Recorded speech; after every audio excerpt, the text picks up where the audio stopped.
अथ पञ्चमः सर्गः।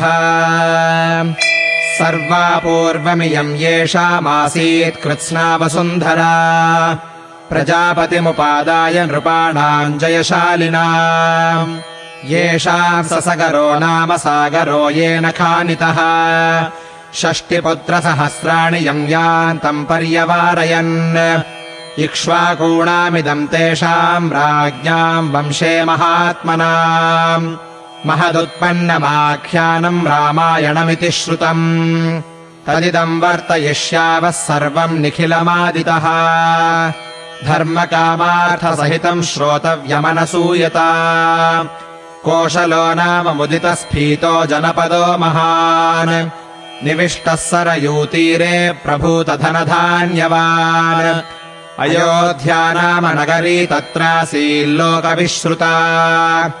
मनुनामानवेन्द्रेण या पुरी निर्मिता स्वयम्। आयता 10 च 2 च योजनानि महापुरी। श्रीमती 3 विस्तीर्णा सुविभक्तमहापथा। राजमार्गेण महता सुविभक्तेन शोभिता। मुक्तपुष्पावकीर्णेन जलसिक्तेन नित्यशः। ताम् तु राजा दशरथो महाराष्ट्रविवर्धनः। पुरीमावासयामास दिवि देवपतिर्यथा।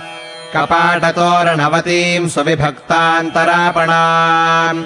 सर्वयन्त्रायुधवतीमुषिताम् सर्वशिल्पिभिः। सूतमागधसम्बाधाम् श्रीमतीमतुलप्रभाम्। उच्चाट्टालध्वजवतीम् शतघ्नीशतसङ्कुलाम्। वधूनाटकसङ्घैश्च संयुक्ताम् सर्वतः पुरीम्। उद्यानाम् रवणोपेताम् महतीम् सालमेखलाम्। दुर्गगम्भीरपरिखाम् दुर्गामन्यैर्दुरासदाम्। वाजिवारणसम्पूर्णाम् गोभिरुष्ट्रैः खरैस्तथा। सामन्तराजसङ्घैश्च बलिकर्मभिरावृता। नानादेशनिवासैश्च वणिग्भिरुपशोभिता। प्रासादैरत्नविकृतैः पर्वतैरिव शोभिता। कूटागारैश्च सम्पूर्णामिन्द्रस्यैवामरावतीम्। चित्रामष्टापदाकाराम् वरनारीगणायुताम्। सर्वरत्नसमाकीर्णाम् विमानगृहशोभिताम्। ग्रहगाढामविच्छिद्राम् समभूमौ निवेशिताम्। शालितण्डुलसम्पूर्णामिक्षुकाण्डरसोदकाम्। दुन्दुभिर्मृदङ्गैश्च वीणाभिः पणवैस्तथा।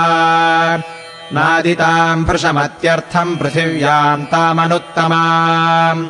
विमानमिव सिद्धानाम् तपसाधिगतम् दिवि। सुनिवेशितवेश्माम् ताम् नरोत्तमसमावृताम्। ये च बाणैर्न विध्यन्ति विविक्तमपरापरम्। शब्दवेद्यम् च विततम् लघुहस्ता विशारदाः। सिंहव्याघ्रवराहाणाम् मत्तानाम् नदताम् वने। हन्तारो निशितैः शस्त्रैर्बलात् बाहुबलैरपि। तादृशाणाम् सहस्रैस्तामभिपूर्णाम् महारथैः। पुरीमावासयामास राजा दशरथस्तदा। तामग्निमद्भिर्गुणवद्भिरावृतान् द्विजोत्तमैर्वेदषडङ्गपारगैः। सहस्रदैः सत्यरतैर्महात्मभिर्महर्षिकल्पैर्ऋषिभिश्च केवलैः। इत्यार्षे श्रीमद् रामायणे वाल्मीकीये आदिकाव्ये बालकाण्डे 5मः सर्गः।